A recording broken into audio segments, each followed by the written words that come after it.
दुनिया एक अजीब पहेली है। एक आम इंसान की सबसे बड़ी ख्वाहिश आखिर क्या होती है? खुश रहना, राइट? लेकिन हकीकत में सबसे ज्यादा मुश्किल काम भी खुश रहना ही लगता है। साइकोलॉजी के इतिहास में आपने सिगमंड फ्रीड और कार्ल जंग का नाम तो जरूर सुना होगा। ये दोनों साइकोलॉजी की दुनिया के ऐसे पिलर्स हैं जिन्हें हर कोई जानता है, लेकिन एक तीसरा जाइंट भी है। एक ऐसी शख्सियत जिसके विचारों ने आधुनिक समाज की फाउंडेशन को हिलाकर रख दिया। उसका नाम था एल्फ्रेड एडलर। फ्रूड का मानना था कि इंसान अपने पास्ट का गुलाम है। जो आपके बचपन में हुआ वही आपका आज डिसाइड करता है। लेकिन एडलर की साइकोलॉजी और फिलोसफी इस बात को पूरी तरह से रिजेक्ट करती थी। एल्डरियन साइकोलॉजी कहती है कि खुशी कोई ऐसी चीज नहीं है जो बाहर से मिलती है। यह एक स्टेट ऑफ माइंड है जिसे आप खुद क्रिएट करते हैं। और उसकी इसी फिलोसफी को समझने के लिए एक बहुत ही मशहूर किताब लिखी गई, the courage to be disliked.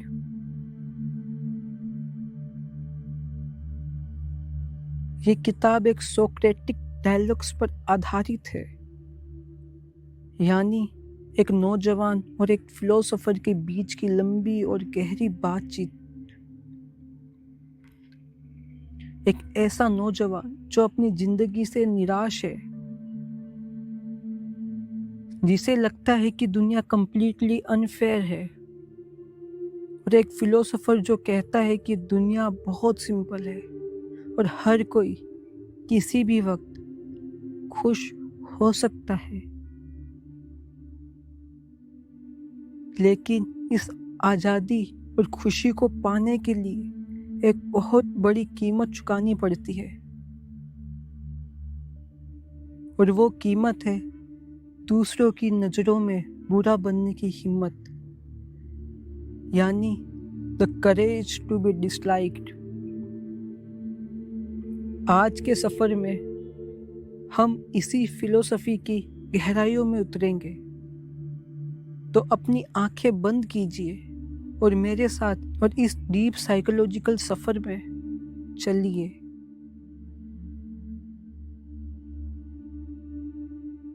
हम इंसानों की सबसे बड़ी आदत होती है कि अपनी आज की परेशानियों के लिए अपने बीते हुए कल को दोष देना। इसे क्लासिकल साइक्लो एनालिसिस में इटियोलॉजी कहते हैं, यानी कॉज एंड इफेक्ट की स्टडी। फ्रूड के हिसाब से अगर आपका आज बुरा है तो इसका कारण आपका पास्ट है। अगर आपका बचपन बुरा था तो आज की आपकी एंजाइटी उसी का डायरेक्ट नतीजा है।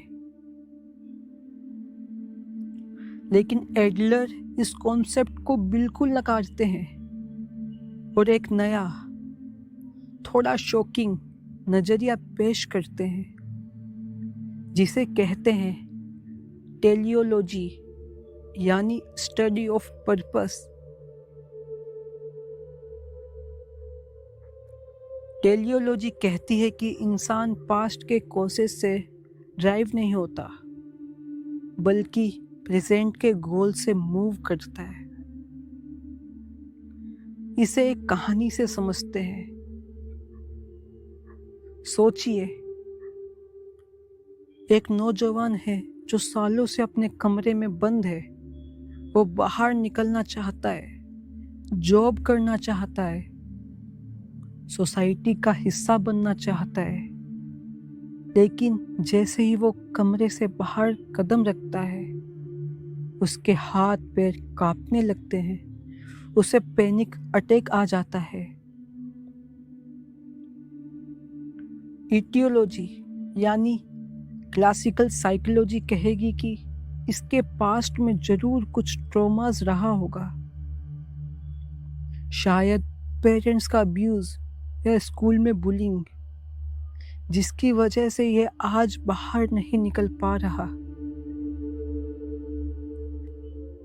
लेकिन एडलर की इस टेलियोलॉजी इस सिचुएशन को बिल्कुल अलग एंगल से दिखाती है। वो कहती है कि इस व्यक्ति ने पहले से ही एक गोल सेट कर लिया है, मुझे बाहर नहीं जाना है, और इस गोल को पूरा करने के लिए उसने एंजाइटी और डर को एक हथियार की तरह क्रिएट किया है।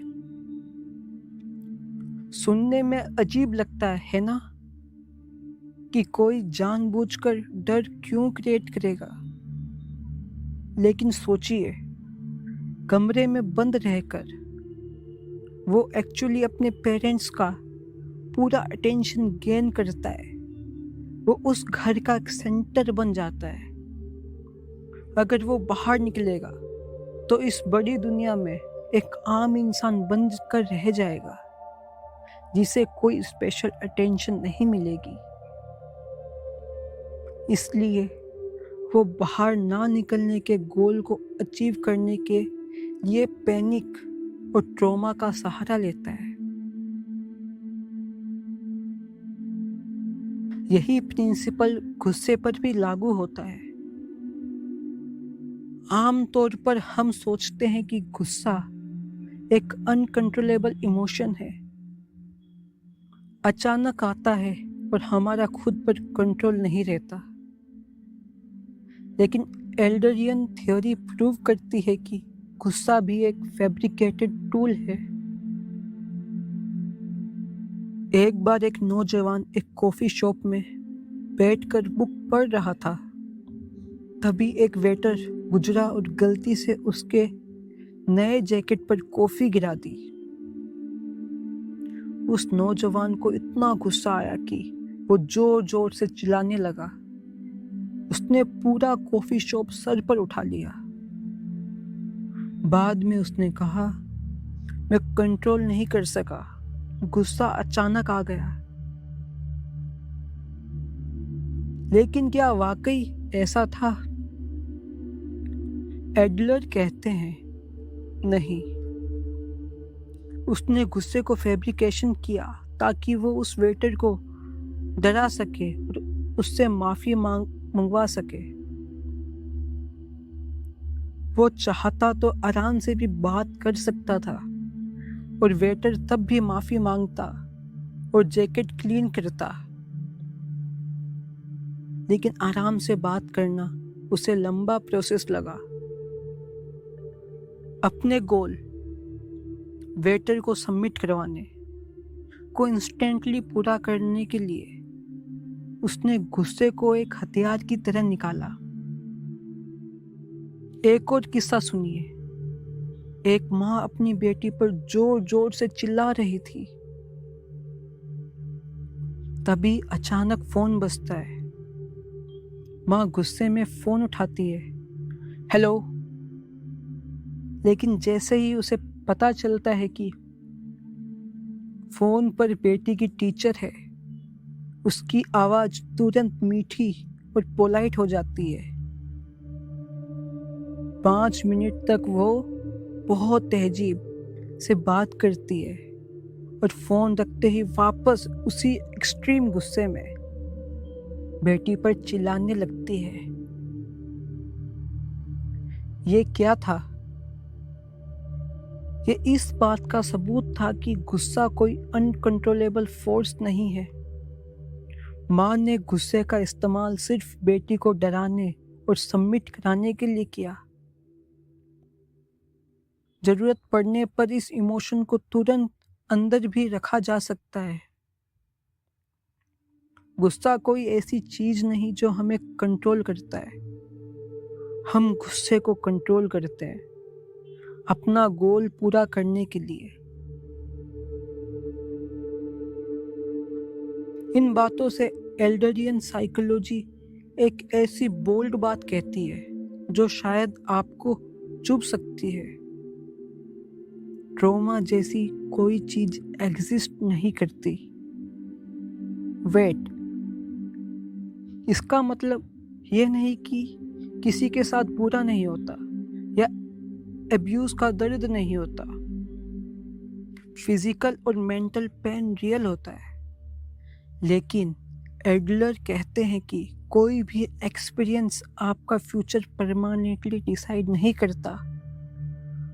No experience is in itself a cause of our success और फेलियर। हम अपने पास्ट को वही मीनिंग देते हैं जो हमारा आज के गोल्स को सूट करता है। इसको समझने के लिए कुएं के पानी के बारे में सोचिए। कुएं का पानी साल भर करीब 60 डिग्री फ़ारेनहाइट के आसपास रहता है। यह एक ऑब्जेक्टिव फैक्ट है, लेकिन गर्मियों में वही पानी पीने पर ठंडा और सुकून देने वाला लगता है, और सर्दियों में वही 60 डिग्री फ़ारेनहाइट का पानी गर्म और राहत देने वाला लगता है। पानी का टेम्परेचर चेंज नहीं हुआ, बल्कि आपका एनवायरनमेंट और आपका सब्जेक्टिव एक्सपीरियंस चेंज हुआ।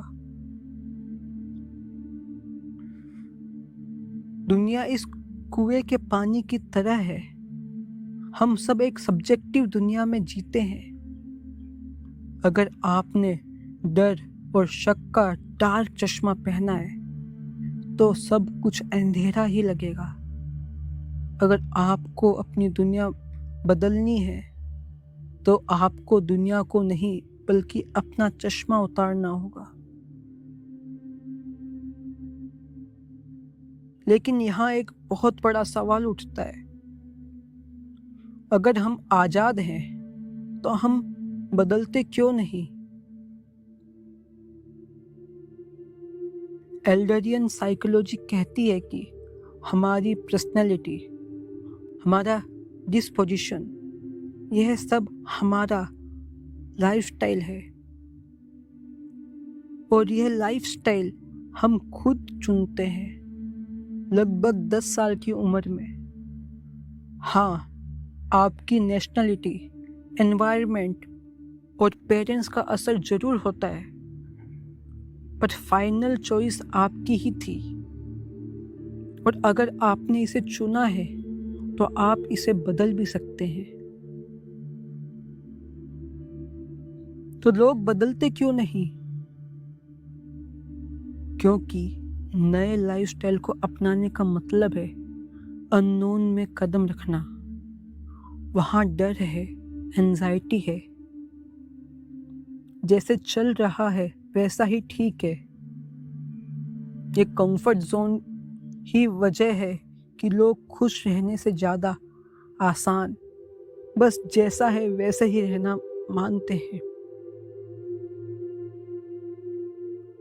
जिंदगी में एक दोस्त है जो नोवेलिस्ट बनना चाहता है, पर वो कभी कुछ लिखता ही नहीं। वो कहता है कि मुझे वक्त नहीं मिलता, लेकिन असल में वो लिखने से डरता है। वो डरता है कि अगर उसने लिखा और वो रिजेक्ट हो गया तो उसकी फैंटेसी टूट जाएगी। वो इस पॉसिबिलिटी के रियलम में जीना चाहता है कि अगर मैं कोशिश करूँगा तो कर लूँगा। यह एक बहाना है अपनी लाइफस्टाइल ना बदलने का। हम सब अपने अंदर किसी ना किसी कमी को लेकर परेशान रहते हैं, और एडलर एक गहरा सच बताते हैं। वो कहते हैं इंसान की सारी परेशानियाँ, सारा दुख सिर्फ और सिर्फ इंटरपर्सनल रिलेशनशिप से आते हैं। अगर इस पूरे यूनिवर्स में आप बिल्कुल अकेले होते तो आपके पास कोई प्रॉब्लम नहीं होती। अकेलापन फील करने के लिए भी तो दूसरे लोगों की मौजूदगी जरूरी है, तभी तो आप उनसे अलग थलग महसूस करेंगे। और यही से जन्म लेता है फीलिंग ऑफ इंफीरियरिटी, यानी खुद को दूसरों से कमतर समझने की एहसास। एडलर समझाते हैं कि फीलिंग ऑफ इंफीरियरिटी खुद में कोई बुरी चीज नहीं है। हम सब बेहतर बनना चाहते हैं, जिसे उन्होंने परस्यूट ऑफ सुपीरियरिटी कहा है। जब हम अपनी आइडियल स्टेट और अपनी प्रेजेंट स्टेट में फर्क देखते हैं तो इंफीरियरिटी फील होती है, जो हमें मेहनत करने और आगे बढ़ने के लिए पुश करती है। जैसे एडलर की अपनी हाइट सिर्फ 5 फुट या 1 इंच थी। उन्हें पहले लगता था कि अगर वो थोड़े लंबे होते तो लाइफ बेहतर होती, लेकिन उनके दोस्त ने समझाया कि उनकी छोटी हाइट लोगों को रिलैक्स करती है, जबकि लंबे लोग दूसरों को इंटिमिडेट कर सकते हैं। एडलर ने अपनी इस इंफीरियरिटी को अपनी स्ट्रेंथ में बदल दिया। उनकी हाइट इंफीरियर नहीं थी, उन्होंने उसे जो मीनिंग दिया था वो इंफीरियर था। प्रॉब्लम तब आती है जब आपके पास इस इंफीरियरिटी से लड़ने का करेज नहीं होता और आप इसे एक एक्सक्यूज के बहाना बना लेते हैं। मैं पढ़ा लिखा नहीं हूँ, इसलिए मैं आगे नहीं बढ़ सकता, या मैं गुड लुकिंग नहीं हूँ, इसलिए कोई मुझसे प्यार नहीं करेगा। यह बन जाता है इंफीरियरिटी कॉम्प्लेक्स, और इससे भी खतरनाक होता है सुपीरियरिटी कॉम्प्लेक्स। जब इंसान अपनी वीकनेस या अपने दुख को एक हथियार की तरह यूज करता है, जो लोग हमेशा अपनी पास्ट ग्लोरीज के बारे में बात करते हैं या महंगे ब्रांड्स पहनकर अपना स्टेटस दिखाने की कोशिश करते हैं, असल में वो अंदर से सबसे ज्यादा इनसिक्योर होते हैं। एडलर कहते हैं, the one who boasts does not only of a feeling of inferiority। जो लोग दिखावा करते हैं वो सिर्फ अपनी हीन भावना को छुपाने के लिए करते हैं। इस कॉम्प्लेक्स का एक और रूप है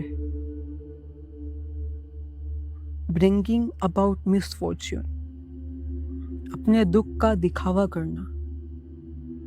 कुछ लोग अपने दुख को अपना हथियार बना लेते हैं। तुम मेरे दुख को नहीं समझ सकते, ऐसा कहकर वो दूसरों को चुप करा देते हैं।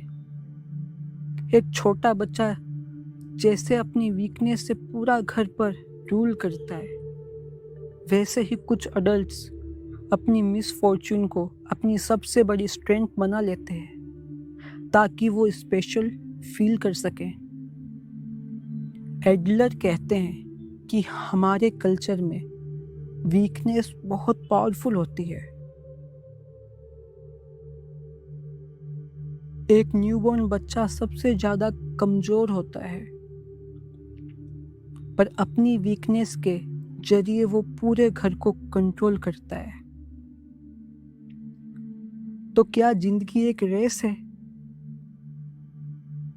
अगर हम जिंदगी को एक कंपटीशन मानेंगे तो हमारे आसपास के लोग हमें अपने दुश्मन लगेंगे। हम दूसरों की खुशी में खुश नहीं हो पाएंगे क्योंकि हमें लगेगा कि उसकी जीत मेरी हार है।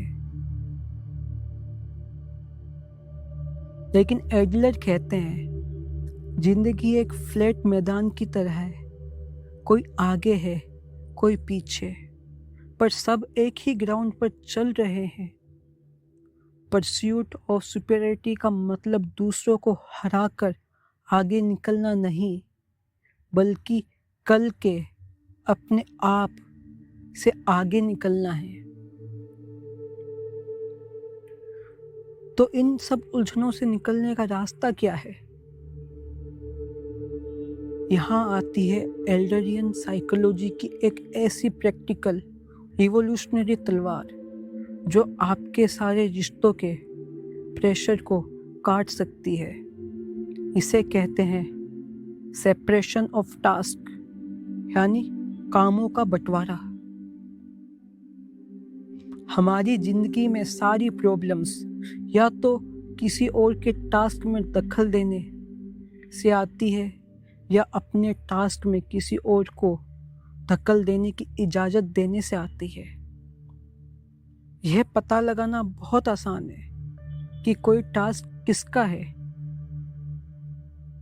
सिर्फ एक सवाल पूछिए, इस टास्क का अल्टीमेट रिजल्ट किसको भुगतना पड़ेगा? मान लीजिए एक बच्चा है जो पढ़ाई नहीं करता। अब उसको पढ़ाना चाहिए या नहीं, ये किसका टास्क है? ये उस बच्चे का टास्क है।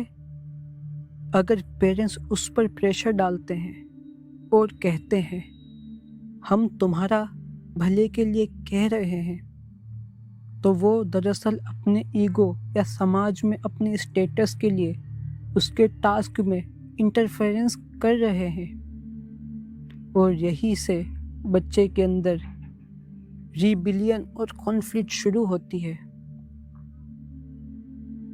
सेपरेशन ऑफ टास्क का मतलब नॉन इंटरफेरेंस या लापरवाही नहीं है। एक मशहूर कहावत है, आप घोड़े को पानी तक ले जा सकते हैं, लेकिन उसे पानी पीना है या नहीं, वो उसका टास्क है। आपका सिर्फ सपोर्ट और एनकरेजमेंट देना है। सामने वाले को क्या चूज करना है, ये उसका टास्क है। जैसे एक साइकोथेरेपिस्ट का काम क्लाइंट को सही रास्ता दिखाना है, लेकिन उस रास्ते पर चलना है या नहीं, ये क्लाइंट का टास्क है। सेपरेशन ऑफ टास्क का सीधा असर हमारी आज़ादी पर पड़ता है। बचपन से हमें रिवॉर्ड एंड पनिशमेंट एजुकेशन दी गई है। हमें सिखाया गया है कि अच्छा काम करोगे तो तारीफ मिलेगी, बुरा करोगे तो सजा। इसकी वजह से हम हमेशा दूसरों की एक्सपेक्टेशन को पूरा करने में लगे रहते हैं। लेकिन गहराई में सोचिए, आप इस दुनिया में दूसरों की एक्सपेक्टेशन को पूरा करने के लिए नहीं आए हैं। आप ठीक उसी तरह दूसरे लोग आपकी एक्सपेक्टेशन को पूरा करने के लिए नहीं बैठे हैं। अगर आपको लगता है कि आपको हमेशा लोगों से अप्रूवल चाहिए, तो आप असल में अपनी नहीं किसी और की जिंदगी जी रहे हैं। तो आज़ादी, आखिर आज़ादी है क्या? एडलर इसका एक बहुत ही गहरी और स्ट्रेट जवाब देते हैं। Freedom is being disliked by other people. आज़ादी का मतलब है दूसरों की नज़रों में बुरा बनने की हिम्मत होना। यह सुनने में थोड़ा अजीब लग सकता है। इसका मतलब किसी की जानबूझकर बुरा करना या बदतमीजी करना नहीं है। इसका मतलब सिर्फ इतना है कि आप अपने उसूलों पर चलते हैं, चाहे दूसरे आपको डिसलाइक ही क्यों ना करें। जब तक आपके अंदर डिसलाइक किए जाने का डर है, तब तक आप सच में आज़ाद नहीं हो सकते। ग्रीक हिस्ट्री में एक किस्सा है। अलेक्जेंडर द ग्रेट का। उनके सामने एक बहुत ही उलझी हुई डोरी में गांठ लगी थी, रख दी गई, जिसके बारे में कहा जाता था कि जो इसे खोलेगा वो पूरे एशिया का राजा बनेगा। सबने उसे हाथ से खोलने की कोशिश की और फेल हो गए।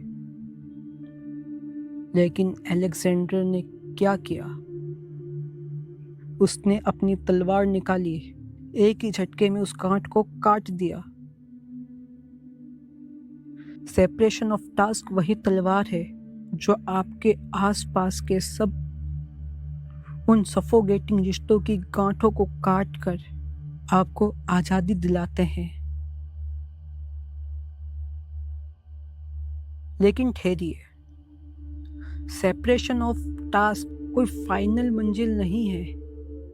यह तो सिर्फ एक दरवाजा है। असली मंजिल है कम्युनिटी फीलिंग। एडलर ने इंसान के रिलेशनशिप को 3 लाइफ टास्क में बांटा है।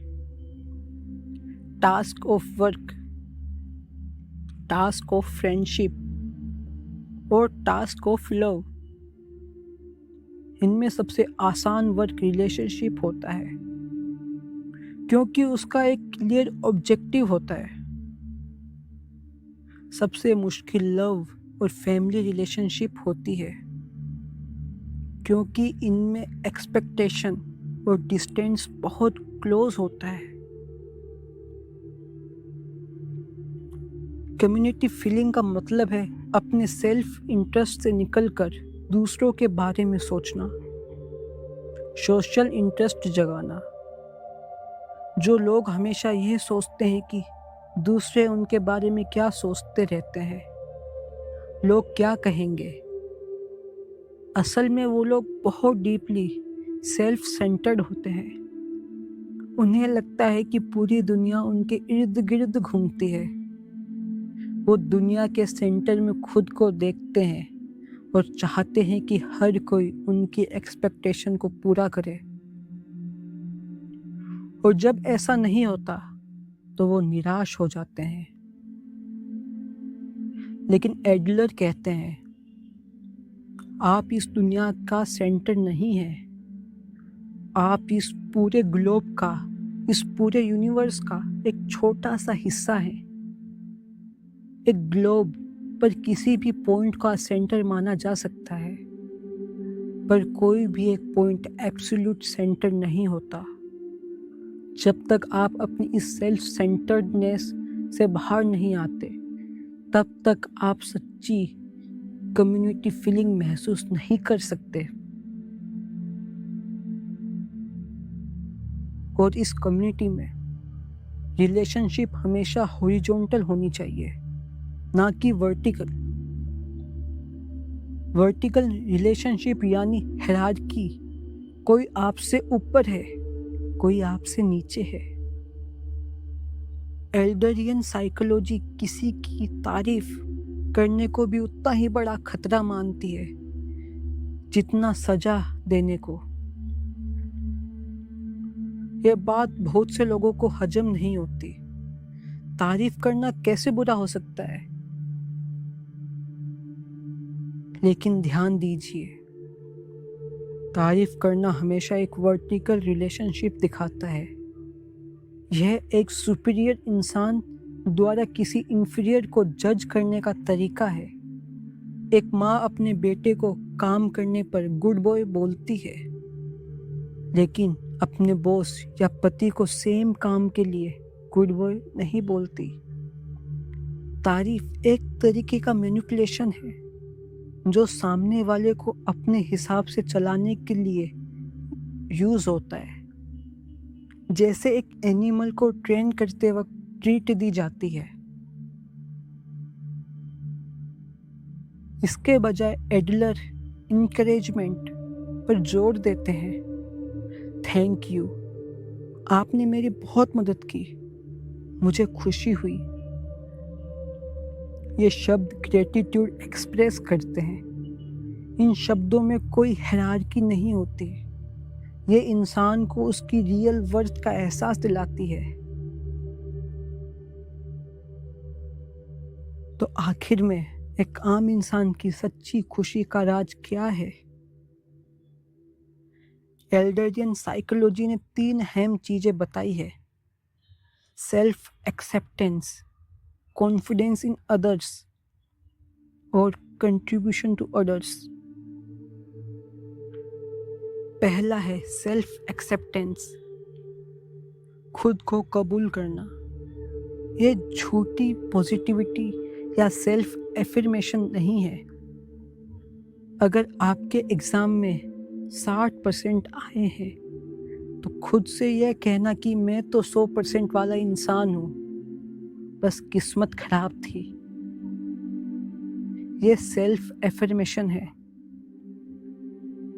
जो कि एक झूठ है। लेकिन यह मानना कि हाँ मैं 60% लाया हूँ, अब इसको 100% तक जाने के लिए मैं क्या कर सकता हूँ,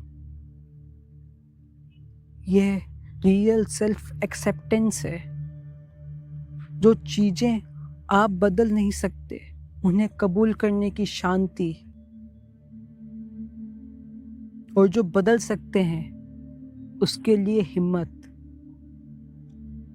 दूसरा है कॉन्फिडेंस इन अदर्स, दूसरों पर विश्वास। यहाँ ट्रस्ट और कॉन्फिडेंस में फर्क है। ट्रस्ट एक बैंक लोन जैसा है जहाँ गारंटी चाहिए होती है, लेकिन कॉन्फिडेंस का मतलब है बिना शर्तों के लोगों पर विश्वास करना। हाँ, इसमें धोखा खाने का डर शामिल है, लेकिन अगर आप पहले से ही डाउट करेंगे तो कोई भी गहरा रिश्ता कभी बन ही नहीं पाएगा। सामने वाला धोखा देगा या नहीं, ये उसका टास्क है, आपका टास्क है विश्वास करना। तो तीसरा और सबसे important point, contribution to others, दूसरों के काम आना। इंसान को अपनी वर्थ का सच में एहसास तभी होता है जब उसे लगता है कि वो किसी के काम आ रहा है। लेकिन यहाँ कुछ फिजिकली करके दिखाने की जरूरत नहीं है। एक बेड रेस्ट पर बैठे दादाजी जिनको डिमेंटिया है, शायद वो फिजिकल लेवल पर कुछ ना कर सके, लेकिन उनका जिंदा होना, उनकी सांसें चलना ही उनके परिवार के लिए बहुत बड़ा सहारा है। उनकी मौजूदगी ही उनकी सबसे बड़ी कंट्रीब्यूशन है। खुशी और कुछ नहीं, बल्कि यही फीलिंग ऑफ कंट्रीब्यूशन है। जिंदगी, आमतौर पर हम जिंदगी को एक लंबी सीधी लाइन की तरह देखते हैं, एक ऐसी काइनेटिक लाइफ जिसका एक स्टार्टिंग पॉइंट है और एक मंजिल। स्कूल, अच्छी जॉब, फिर बड़ा घर, रिटायरमेंट और फिर मौत। इस दौड़ में हम सोचते हैं कि जब मंजिल मिल जाएगी तब हम खुश होंगे, लेकिन अगर इस सफ़र में कोई अचानक हादसा हो जाए और सफ़र बीच में ही रुक जाए तो लोग समझते हैं कि उनकी पूरी ज़िंदगी फेल हो गई, क्योंकि वो अपनी मंजिल तक पहुंच ही नहीं पाए। एडलर इसे लाइन ऑफ थॉट्स को बिल्कुल बदल देते हैं। वो कहते हैं जिंदगी एक कंटिन्यूअस लाइन नहीं है, बल्कि यह अलग अलग डिसकनेक्टेड डॉट्स का एक लंबा सीरीज है। जिंदगी एक डांस की तरह है।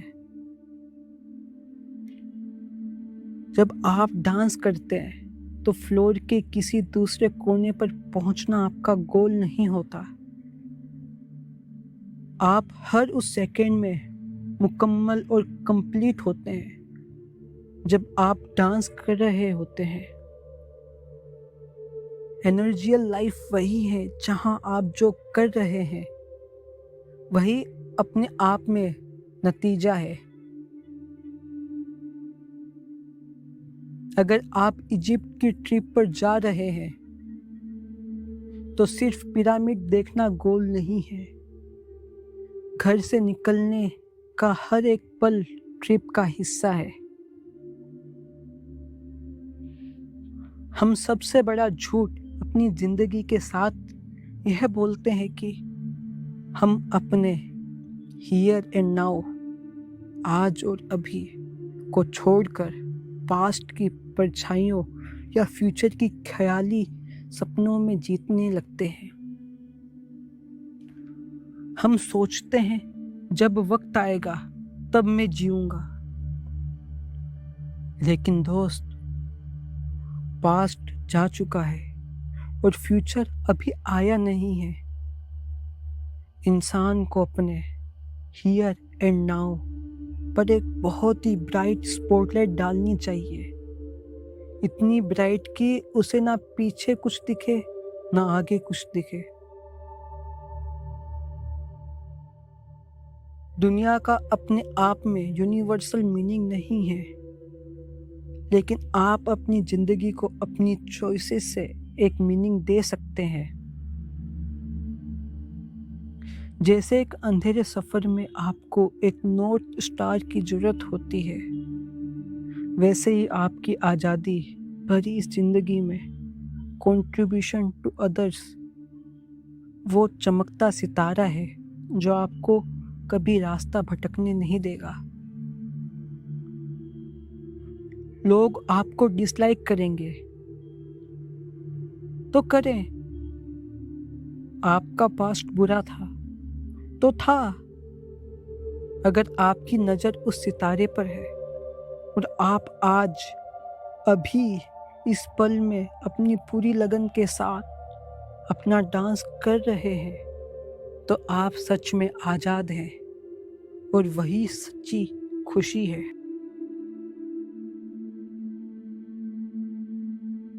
तो क्या आप तैयार हैं अपनी जिंदगी का चश्मा उतारने के लिए? यह थी एल्फ्रेड एडलर की प्रोफाउंड फिलॉसफी। उम्मीद है आपको इस सफ़र से अपनी कहानी का अगला चैप्टर पूरी आज़ादी और नई हिम्मत के साथ लिखने का करेज जरूर मिला होगा।